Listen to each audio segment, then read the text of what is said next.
আজকে আমরা একটা মজার বিষয় শিখব যে 0 ফ্যাক্টোরিয়াল = 1 কীভাবে হয়।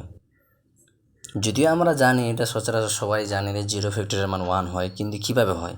যেমন আমরা যদি এভাবে দেখি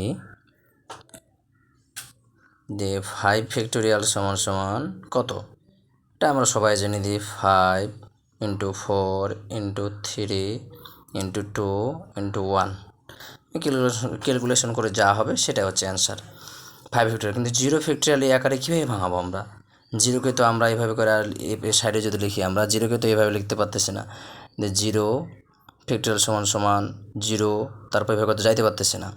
তাহলে কীভাবে, কোন যুক্তি অনুসারে আমাদের 0 ফ্যাক্টোরিয়াল = 1 হবে? অবশ্যই বেসিক বিষয়টা আমাদের জানা দরকার। আসুন সেই বিষয়টা আজকে আপনাদের দেখাবো। এখানে দেখেন 4 ফ্যাক্টোরিয়াল হলে আমরা কি লিখতে পারি। 4 ফ্যাক্টোরিয়াল আমরা এভাবে লিখতে পারি যে 4 × 3 × 2 × 1 লিখতে পারি কিনা? পারি। তাহলে এখানে একটা আমরা কাজ করতে পারি কিনা যে 5 গুণন নিচেও 5 দিলাম, ঠিক আছে। তাহলে এটা সমান আমরা কী লিখতে পারি? উপরে হচ্ছে 5 ফ্যাক্টোরিয়াল, এটা 5 ফ্যাক্টোরিয়াল মান না, 5 ফ্যাক্টোরিয়াল, নিচে হচ্ছে 5, এটা তো ক্লিয়ার। তাহলে আমরা 3 ফ্যাক্টোরিয়ালকে কীভাবে লিখতে পারি?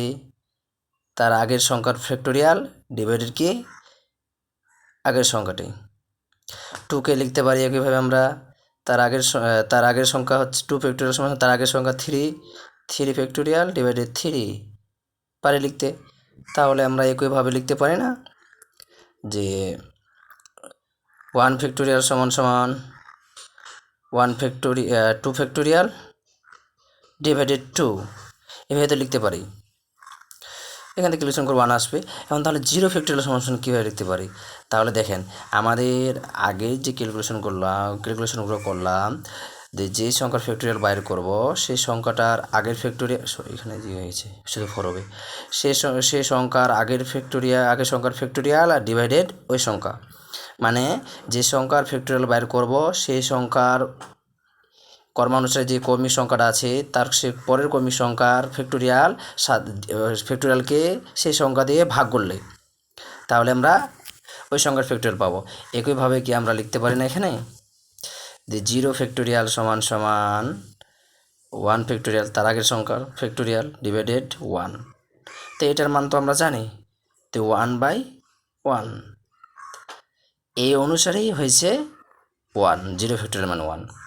আশা করি সবাই বিষয়টা ক্লিয়ার হয়েছেন।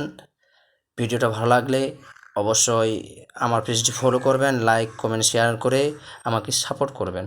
ধন্যবাদ। আজকের মতো এখানেই, পরবর্তীতে নতুন কোনো শিক্ষণীয় বিষয় নিয়ে আপনাদের সামনে আসবো।